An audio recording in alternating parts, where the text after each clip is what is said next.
Hi everyone, welcome back again to another mini vlog. দিনটা ছিল December মাসের কোনো এক রবিবার। দুজনেই বাড়িতে বসে বোর হচ্ছিলাম, তাই ভাবলাম কোথা থেকে একটু ঘুরে আসা যাক। আর যখনই আমাদের বাইরে কোথাও যাওয়ার প্ল্যান হয়, জায়গা কিন্তু সব সময় বুবকাই ডিসাইড করে।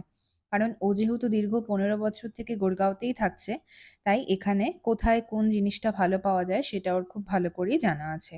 ক্রিসমাস যেহেতু সামনেই ছিল, প্রত্যেকটা জায়গায় সেই সময় ডেকোরেশন করা ছিল। ডেকোরেশনের জন্য চারপাশটা যেন আরো জমজমাট হয়ে উঠেছিল। এটা থাকবে নিউ ইয়ার পর্যন্ত। আমরা গেছিলাম জিন অ্যান্ড জুলিয়েটে, যেটা আছে গুড়গাঁওয়ের সেক্টর 67-এ। ওখানে গিয়ে আমরা অর্ডার করেছিলাম গ্রিলড ফিশ প্ল্যাটার আর গ্রিলড চিকেন প্ল্যাটার। সাথে ভেজিস আর গ্রিন চাটনিও দিয়েছিল। চিকেনটা খেতে খুবই ভালো ছিল, কিন্তু ফিশটা খুব একটা ফ্রেশ ছিল না, ঠিকঠাক ছিল। মিউজিক এনজয় করতে করতে খাওয়া দাওয়া সারলাম।